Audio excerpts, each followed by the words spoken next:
Felipe Melo crava que o Fluminense não tem nenhuma base salarial ajustada com o Nino.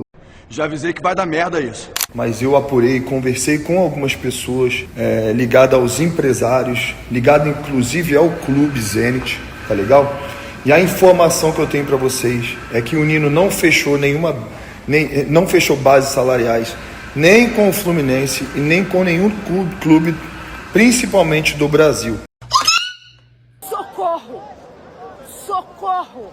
Eu não aguento mais. E evidencia também o fato do Fluminense não ter domínio nenhum dessa negociação. E passo para vocês, é que o Nino agora não vai voltar para o Brasil.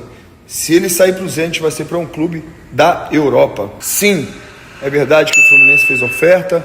Sim, é verdade que o Zenit não aceitou a oferta.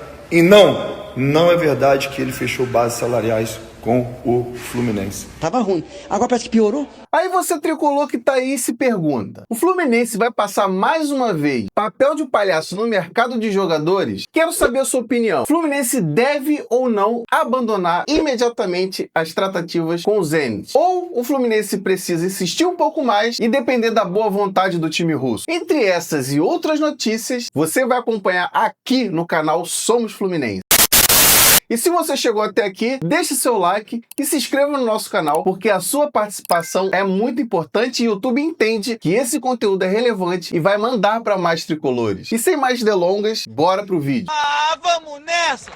O Fluminense, mais uma vez, passa um papel que, na minha visão, é de palhaço no mercado. O que eu quero dizer com isso? Você demonstra para os times de fora que está desesperado por um zagueiro, por um atacante, qualquer que seja a posição, você abre uma brecha para que os outros times aproveitem da sua situação. É verdade. Ah, Guilherme, mas os clubes de fora sabem o que passa no futebol brasileiro. Eu sei exatamente como funciona, mas aqui a questão é: o Fluminense precisa definir o que precisa fazer, o quanto tem para gastar e o quanto tem para esperar. Se você pode esperar e não tem dinheiro para gastar, por que você se desgasta esperando uma coisa que não pode acontecer? E aí você verifica uma grande situação. Adrielson, que joga no Al Rain, hoje custa 6 milhões de euros, poderia muito bem ser titular da zaga do Fluminense tranquilamente. Mas como o Fluminense se expõe muito nessas negociações com o Zenit, pode fazer com que o time árabe peça mais dinheiro, porque ele começa a entender as notícias e saber que o Fluminense procura desesperadamente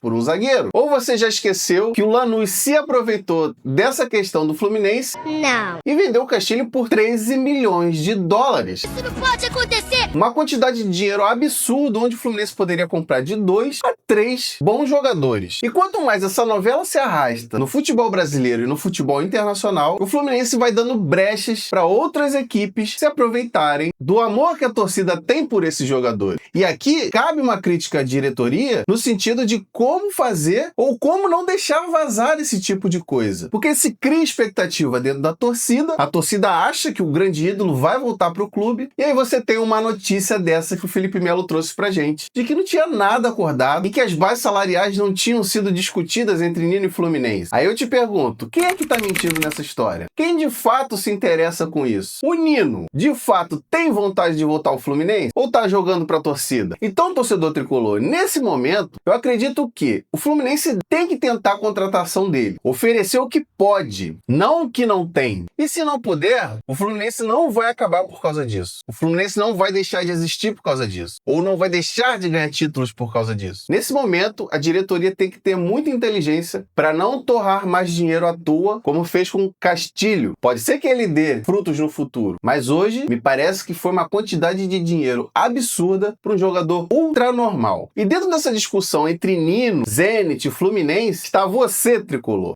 Eu não suporto mais o que estão fazendo comigo. Eu não estou suportando mais. E aí eu quero saber de você. O Fluminense deve, de fato, fazer tudo o que pode para trazer o Nino? Ou você acha que a diretoria tem que ter um pouco de juízo e recuar quando precisar recuar? Porque já passamos isso com o Arias. Vamos passar isso com o Nino? Ou o Fluminense tem capacidade de contratar grandes jogadores, ou ele não pode dar um passo maior que a perna. Ou a gente já esqueceu como o Corinthians já fez isso no passado e faz talvez atualmente. O São Paulo contratando jogadores que não podia pagar como o Oscar, por exemplo. A sorte deles que o Oscar pediu aposentadoria. O salário que ele ganhava era inacreditavelmente grande para comportar dentro do orçamento do clube. E aí, quando o Fluminense consegue um patamar de organização financeira, onde jamais se tinha visto na história do clube, tirando o patrocínio da Unimed, vai começar a se dar passos maior que a perna para tentar alcançar um nível esportivo que talvez demore alguns anos para alcançar na plenitude? São casos a se pensar, torcedor. Eu quero que você coloque aqui nos comentários o que você acha sobre essa negociação do Nino e se de fato o Fluminense precisa ir para cima. Não deixe de participar, porque o seu comentário reverbera na internet e as opiniões, elas se aglutinam e faz com que a pressão que está sendo discutida entre nós chegue até a diretoria do Fluminense. E se você gostou desse vídeo, gostaria que você deixasse o seu like, pudesse se inscrever no nosso canal. A sua participação é extremamente importante para nós, para que a gente continue trazendo mais vídeos de análises do Fluminense. Um abraço e até o próximo vídeo.